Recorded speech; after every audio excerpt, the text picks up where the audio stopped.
Bismillahirrahmanirrahim. Assalamualaikum warahmatullahi wabarakatuh.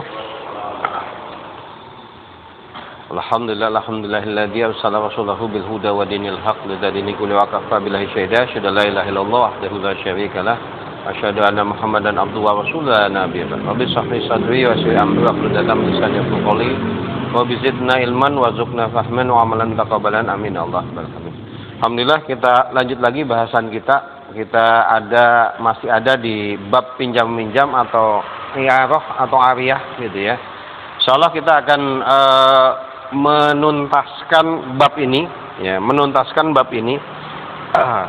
kita kemarin sudah membahas bahwa yang namanya pinjam meminjam itu hukumnya adalah mubah gitu ya. Hanya kan sempat kita singgung ini bisa berubah ketika situasi dan kondisinya kemudian berbeda pula gitu ya.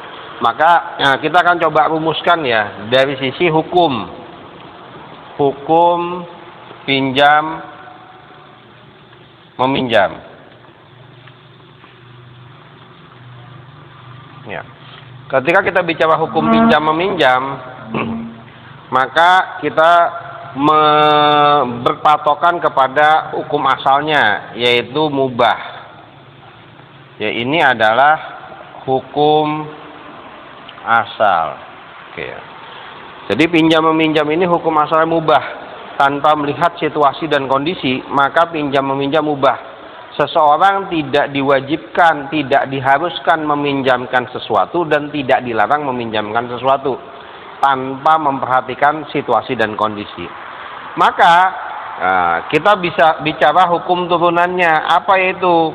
Maka pinjam meminjam bisa berubah menjadi sunnah. Bagaimana pinjam meminjam bisa berubah jadi sunnah? Pinjam meminjam bisa berubah menjadi sunnah ketika pinjam meminjam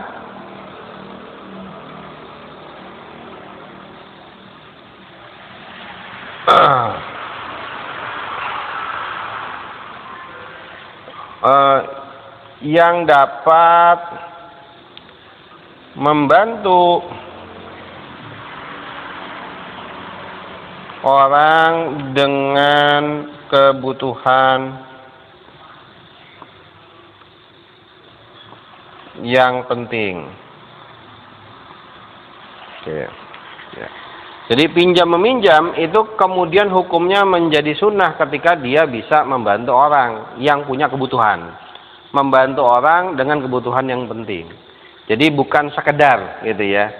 Kalau seperti kita sekarang minjem pulpen, ya minjem pulpen ya sekedar itu saja gitu ya, bukan sesuatu yang sifatnya penting. Apa contohnya? Misalnya kalau dalam kitabnya sendiri dicontohkan sunnah itu ketika menjadi penting, misalnya ada orang yang mau minjem motor untuk jemput anaknya sekolah gitu ya, digambarkan seperti itu ya, minjem kendaraan untuk mengantar mengantar sekolah atau sebalik yang semisal dengan itu ya. Maka pinjam meminjam yang dapat membantu orang dengan kebutuhan yang penting gitu ya, jadi bukan sekedar, itu kemudian bisa masuk ke dalam hukumnya sunnah. Bahkan kemudian juga bisa menjadi wajib ya. Jadi pinjam meminjam memungkinkan kemudian berubah hukumnya menjadi wajib ketika gitu ya,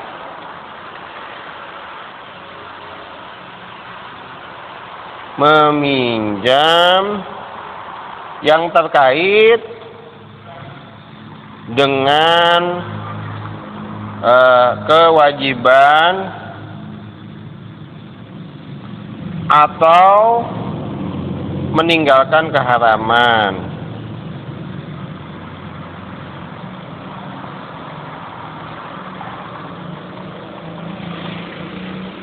Ya. Apa contohnya? Kalau dalam kitabnya sendiri dicontohkan, pinjam meminjam itu bisa berubah hukumnya menjadi wajib ketika memang ini terkait dengan pelaksanaan kewajiban atau meninggalkan keharaman. Dicontohkan misalnya ada orang yang mungkin pakaiannya nggak bersih, kemudian dia mau sholat gitu ya, maka meminjamkan ketika memang kita mampu memungkinkan untuk meminjamkan, Kan nggak mungkin sabun kita pakai dipinjemin ya. Ketika di dalamnya ternyata kita auratnya nggak tertutup gitu ya. Ketika memungkinkan untuk dipinjamkan tanpa kita juga melanggar, itu maka meminjamkannya jadi wajib. Atau meminjamkan terkait dengan meninggalkan keharaman juga sama. Terkait dengan misalnya nyawa gitu ya, itu maka menjadi keharusan gitu ya, menjadi kewajiban bagi seseorang itu untuk membantu ketika memang dia punya kemampuan gitu ya. Jadi ini kaidah-kaidah saja ya, dan ini yang penting sebenarnya. Yang keempat, ada juga ketika dia menjadi haram. Nah ini yang dari kemarin kita bolak-balik bahas, adalah pinjam meminjam untuk kemaksiatan. Nah, maka pinjam meminjam yang kita ketahui pinjaman itu akan digunakan, dimanfaatkan untuk sesuatu yang maksiat. Nah, ini yang nggak boleh kan gitu ya. Kita seringkali dicontohkan misalnya ada orang mau minjem pisau ternyata buat mencuri atau buat melukai orang lain kan gitu ya. Itu nggak boleh gitu ya. Nah, bagaimana mengukurnya? Mengukurnya adalah dengan melihat kecenderungan. Artinya kan kita nggak tahu niat seseorang kan gitu ya. Tapi dengan melihat kecenderungan seseorang ketika dia melakukan proses pinjam-minjam, kan kelihatan gelagatnya mau dipakai buat apa. Apalagi ketika diberitahu bahwa pinjam meminjam itu dia akan gunakan untuk apa gitu. Nah, itulah yang kemudian akan menentukan hukumnya kemana, apakah dia tetap pada hukum asal, ataukah sunnah, ataukah wajib, atau malah kepada keharaman gitu ya. Jadi ada kaidah-kaidah hukum ini tetap pada dasarnya adalah mubah ya, pada dasarnya adalah mubah, akan tapi bisa berubah menjadi sunnah, bisa berubah menjadi wajib, dan bisa juga berubah menjadi haram gitu ya. Jadi ini gambaran yang bisa kita lakukan untuk hukum mengenai pinjam meminjam gitu ya. Kemarin kita sudah bahas rukun pinjam meminjam gitu ya, rukun pinjam meminjam, hanya kita belum bahas dari sisi syaratnya gitu ya. Sekarang kita bicara mengenai syarat. Ya. Jadi ketika kita bicara syarat, ini kita akan memecahkan syarat ini berdasarkan objeknya gitu ya. Objeknya apa? Pertama gitu ya, kita kasih A. Ini adalah pemberi pinjaman.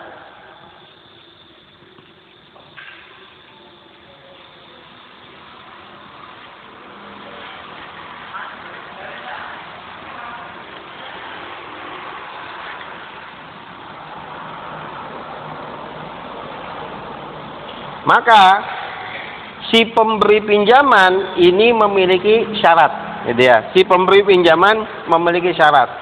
Syarat pertama gitu ya. Syarat pertama adalah ini inisiatif sendiri, bukan paksaan. Jadi yang namanya pinjam meminjam tidak boleh maksa. Kalau maksa dan tidak diizinkan, gitu ya, apalagi tanpa izin, itu disebut sebagai ghasab. Ya, jadi ghasab ini versi ringan daripada pencurian, gitu ya, versi ringan daripada pencurian. Dan ini sering dilakukan tanpa disadari. Apa contohnya? Contohnya yang namanya gosop itu mengambil manfaat barang orang lain tanpa izin. Ya, yang paling sering justru malah terjadi di masjid. Ya, betapa banyak kaum muslimin yang menggampangkan menggunakan sendal orang lain tanpa izin. Gitu ya. Atau malah di sekolah menggunakan alat tulis temannya tanpa izin. Nah, ini adalah gosop. Dengan alasan bahwa kan ini dikembalikan, nggak diambil, gitu ya. Tapi tetap salah. Kenapa? Karena yang namanya orang lain bukan pemilik barang, tidak punya hak untuk memanfaatkan barang, kan gitu ya. Tidak punya hak untuk memanfaatkan barang. Dan si pemberi pinjaman itu juga tidak boleh dalam keadaan terpaksa. gitu ya. Udah terpaksa kan gitu ya. Terpaksa karena barangnya sudah dipakai. Gitu ya. Ini juga salah. Jadi dia bukan terpaksa dan memang inisiatif sendiri. Artinya memang itu muncul dari keinginannya si pemberi pinjaman gitu ya. Yang kedua, si pemberi pinjaman adalah orang yang diperbolehkan melakukan muamalah. Ya. Nah, ini bahasanya dalam kitabnya dipersingkat. Kenapa? Orang yang diperbolehkan melakukan muamalah berarti dia bukan orang gila, gitu ya. Berarti dia bukan anak kecil yang belum tamyiz, kan gitu ya. Berarti dia bukan orang yang dilarang oleh pengadilan untuk ngurus harta. Maka orang-orang yang bukan ini, bukan anak kecil, bukan orang yang nggak waras dan lain sebagainya, ini termasuk orang yang diperbolehkan melakukan muamalah. Nah, orang-orang yang diperbolehkan melakukan muamalah itu menjadi syarat pemberi pinjaman. Ya, artinya nggak sah ketika terjadi pinjam meminjam dengan orang yang nggak waras atau orang yang mabok, gitu ya. Jadi jangan salah ya, bukan kemudian memanfaatkan orang yang nggak sadar, orang yang mabok gitu ya, kemudian sengaja diporotin gitu ya, diambil hartanya atau dipinjam dan lain sebagainya. Itu juga nggak boleh gitu ya.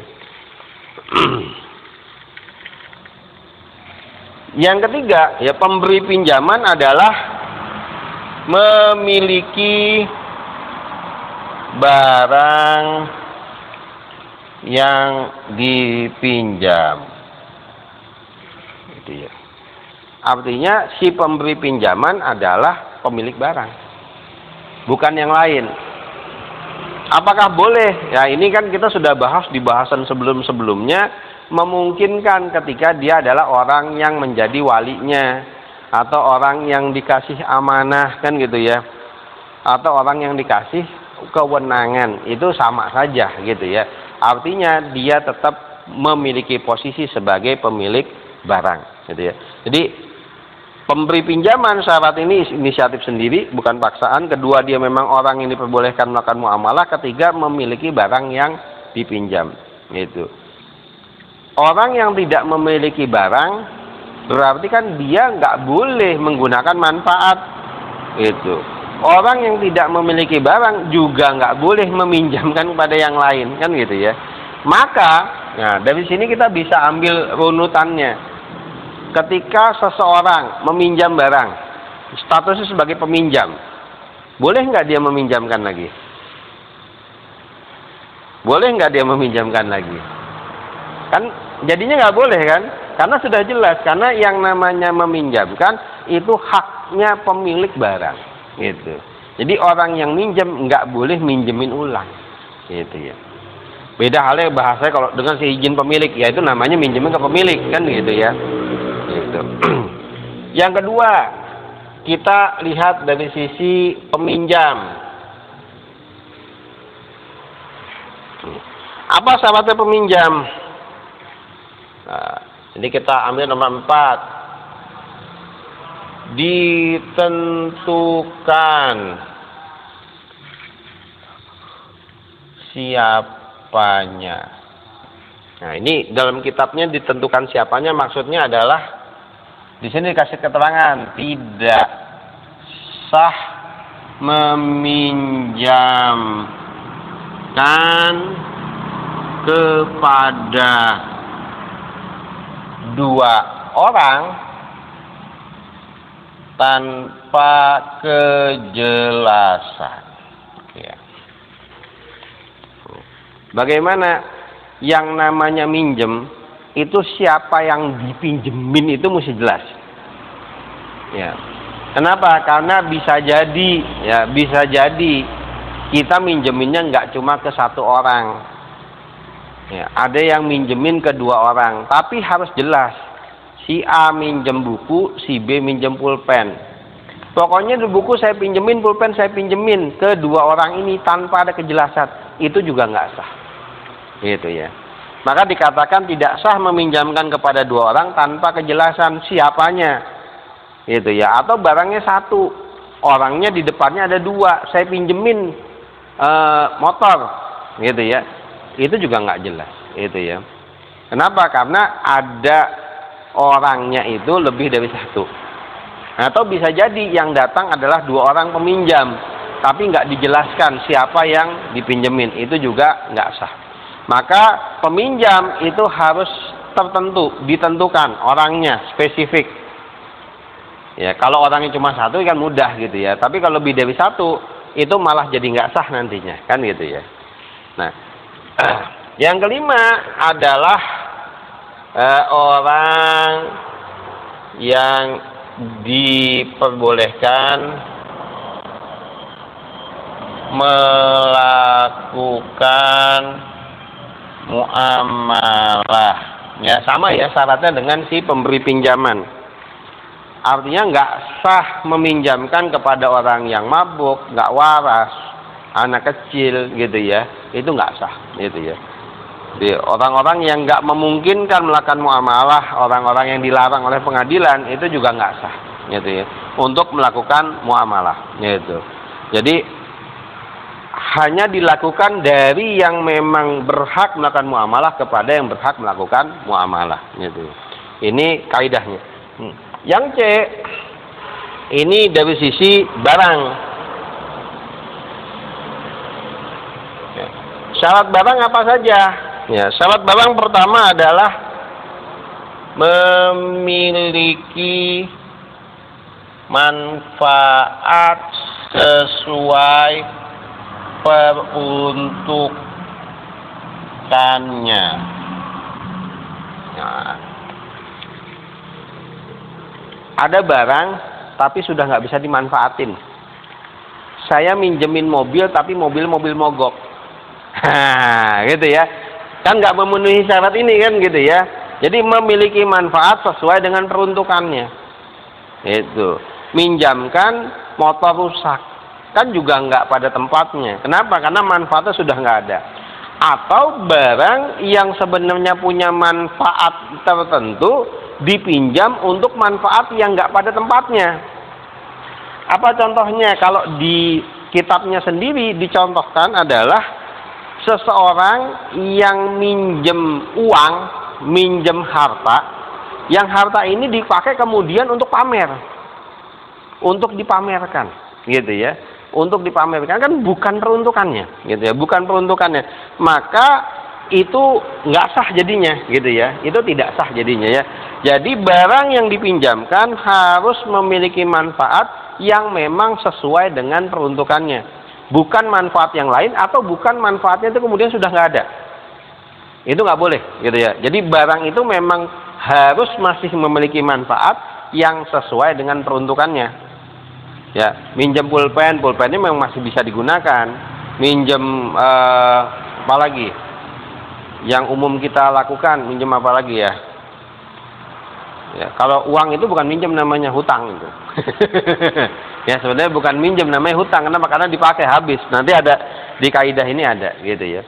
Jadi yang kita minjem itu dia adalah manfaatnya sesuai dengan peruntukannya. Yang bisa balik lagi manfaatnya masih ada, gitu ya, manfaatnya masih ada. Dan yang namanya sesuai dengan peruntukan ini sesuai dengan keumuman.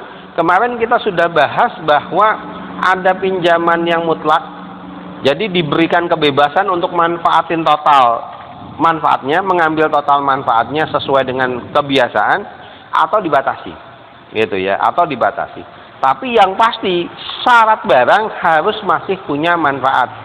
Barang yang nggak punya manfaat nggak sah untuk dipinjamkan, gitu ya. Ketujuh, barang memungkinkan diambil manfaatnya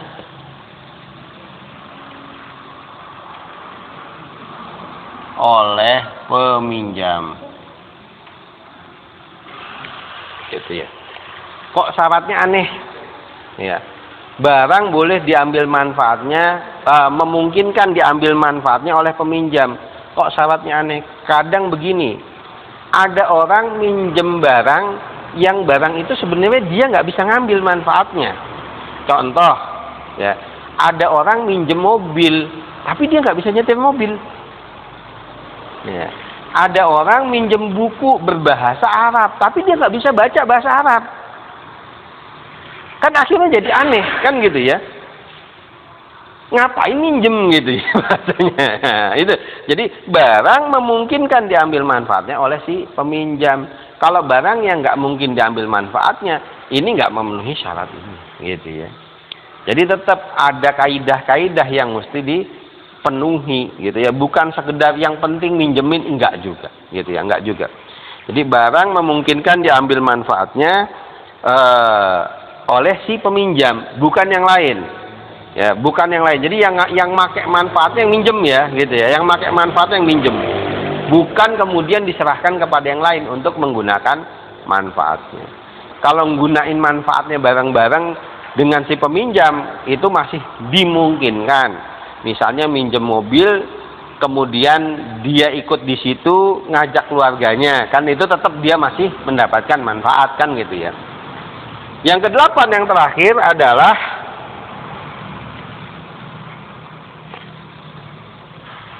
barang ketika digunakan kondisi tetap utuh. Nah, ini yang membedakan antara pinjam meminjam dengan hutang piutang. Ya, pinjam meminjam itu barangnya utuh. Kenapa? Definisi kita sebelumnya sudah kita perjelas. Pinjam meminjam adalah izin untuk mengambil manfaat dari barang yang tidak dimiliki, gitu ya. Izin dari sepemilik barang kepada orang lain untuk ngambil manfaat barang yang tidak dimiliki. Itu. Nah, namanya ngambil manfaat, barangnya tetap utuh, gitu. Jadi barang yang tidak utuh bukan berarti nggak boleh, tapi masuknya ke bab yang beda, dihukumi dengan hukum yang berbeda pula, kan gitu ya. Ketika barang yang digunakan itu kondisinya nggak utuh, gimana? Masuknya kita babnya hutang piutang. Bab hutang piutang aturannya beda lagi, kan gitu ya. Nanti kita akan bahas bab hutang piutang aturannya beda lagi, gitu ya. Sehingga khusus untuk pinjam meminjam barang harus utuh, ya. Sehingga kita ini banyak yang kita sebut minjem, gitu ya. Tapi sebenarnya dalam bahasan fikih kita sebenarnya lebih tepat disebut hutang, gitu ya. Pinjam meminjam itu barangnya utuh yang dipakai manfaat, barangnya kembali utuh. Kalau hutang itu barangnya dipakai dulu, gitu ya. Barangnya kita pakai dulu dan kita mengembalikan dengan barang yang setara atau dengan nilai yang setara. Ya, kita minjem misalnya beras satu karung 25 kilo. Apa bisa memenuhi syarat nomor 8? Nggak bisa, gitu ya. Kenapa? Karena berasnya dipakai. Sehingga beras itu bukan minjem tapi hutang. Yang namanya hutang kaidahnya adalah mengembalikan dengan yang setara. Dikembalikan lagi dengan beras 25 kilo atau jika disepakati memungkinkan untuk dikembalikan mengikuti nilainya, kan gitu ya. Itu bedanya. Nih sedangkan minjam ini ya kembalinya utuh, ya, kembalikannya utuh. Kembalikannya utuh yaitu barangnya, kan gitu. Kenapa? Karena kita hanya ngambil manfaat. Oke. Di tempatnya masih ada satu bahasan terakhir. Kapan berakhirnya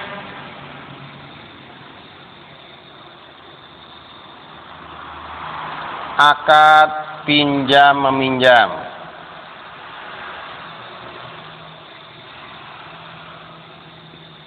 Ya, jadi pinjam meminjam kan tetap ada akhirnya. Ada yang dia otomatis berakhir, ada yang memang kemudian disengaja untuk berakhir. Ya. Yang pertama, ya, kapan berakhirnya akad pinjam meminjam adalah ketika si pemberi pinjaman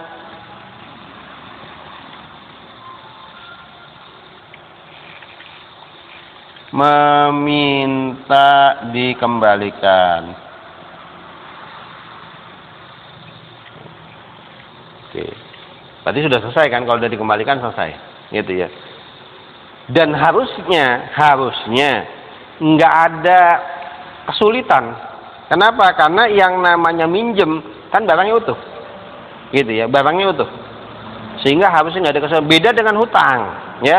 Beda dengan hutang. Kalau hutang ini barangnya nggak ada. Sehingga ada aturan-aturan lain ketika bicara mengenai pengembalian hutang. Kalau pengembalian pinjaman, ini si pemberi pinjaman bahkan itu diberikan hak untuk kapanpun boleh ngambil barang yang dipinjamkan. Maka ketika barang yang itu barang yang dipinjamkan diminta untuk dikembalikan, selesai. Gitu, akad pinjam-minjam. Atau sebaliknya, peminjam mengembalikan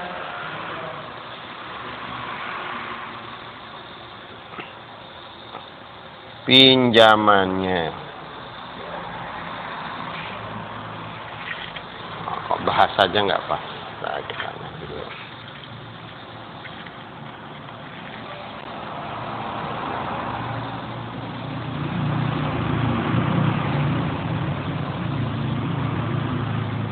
Ya.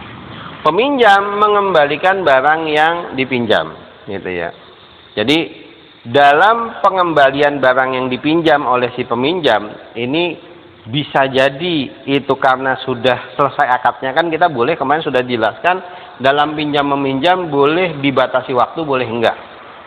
Ketika dibatasi waktu, maka ketika waktunya berakhir si peminjam itu harus mengembalikan. Tapi kalaupun dia mengembalikan sebelum batas waktunya, saya pinjam 1 minggu, baru 3 hari sudah selesai dikembalikan, boleh nggak? Boleh, selesai. Gitu ya. Jadi berakhirnya akad pinjam meminjam disengaja oleh pemberi pinjaman atau disengaja oleh si peminjam. Nah, dan ini yang poin nomor 3, ini ada satu yang unik, gitu ya. Berakhirnya akad pinjam meminjam otomatis terjadi ketika salah satu pelaku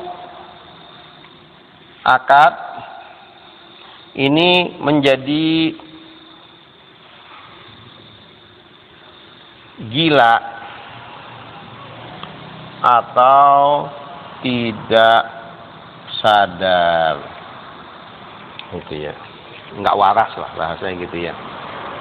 Jadi kalau ada salah satu pelaku akad itu tiba-tiba nggak sadar, gila gitu ya, nggak waras, maka akad pinjam meminjam itu selesai, harus dikembalikan. Baik itu yang kena adalah si pemberi pinjaman, maka itu harus dikembalikan karena dia sudah nggak memenuhi lagi syarat ini nomor 2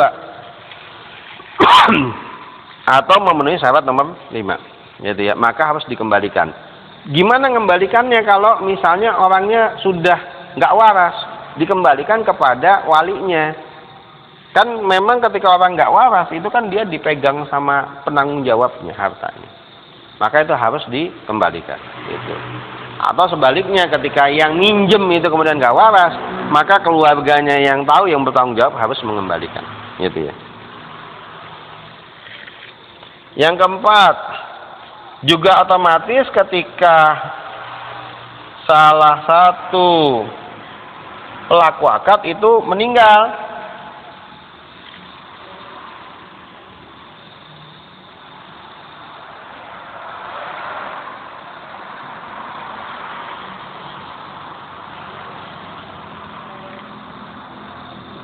wafat, ya, juga otomatis itu ketika salah satu pelaku akad itu meninggal, wafat, maka otomatis pinjam minjam itu selesai, gitu ya. Makanya biasanya diumumkan kan gitu ya, yang punya barang, yang punya sangkutan dan lain sebagainya kan begitu ya, tolong dikasih tahu. Kalau yang meninggal ini punya sangkutan yang lain, kasih tahu. Kalau yang lain punya sangkutan juga dikasih tahu. Kenapa? Karena barang yang dimiliki oleh orang yang meninggal, misalnya si pemberi pinjaman ini meninggal, maka otomatis kan barang itu jadi harta waris yang harus serahkan kepada ahli waris. Maka pinjam meminjam itu clear semua, stop, dikembalikan lagi semua, gitu ya. Jadi nggak ada, gitu ya. Ya. Jadi ini adalah salah satu dua yang ini disengaja, ini tidak disengaja otomatis berlaku, gitu. Nah, yang kelima, ini ada istilahnya al-hajru, gitu ya. Al-hajru adalah larangan oleh pengadilan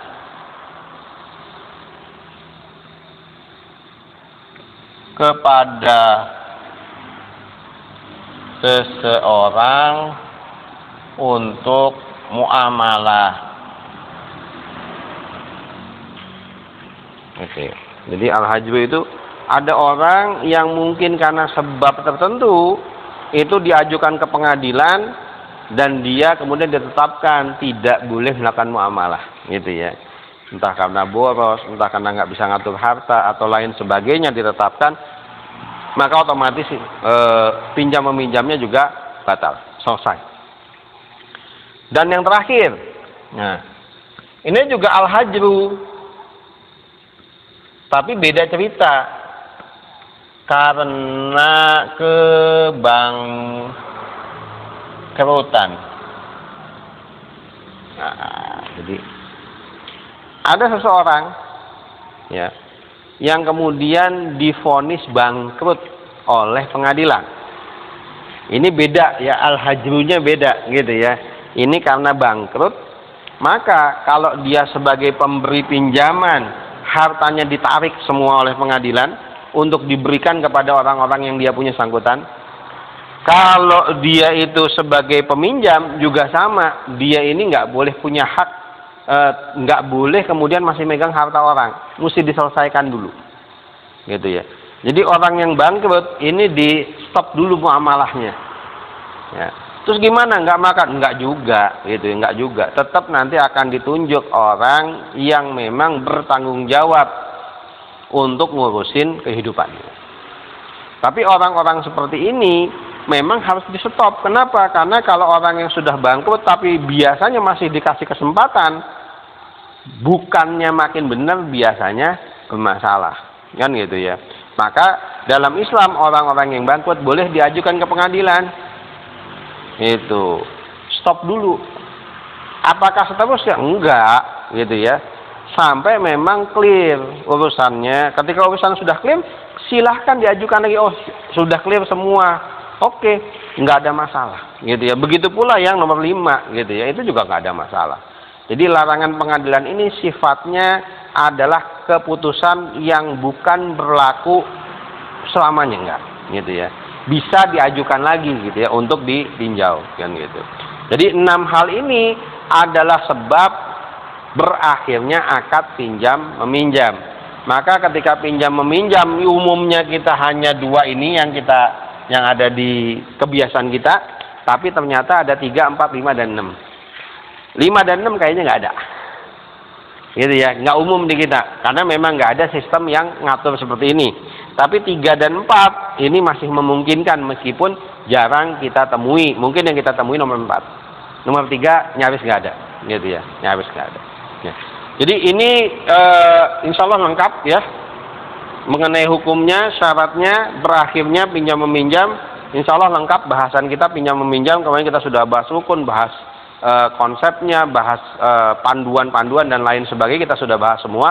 Insya Allah sudah jadi satu bahasan lengkap untuk bab pinjam meminjam ini. Ya mungkin itu untuk bahasan kita.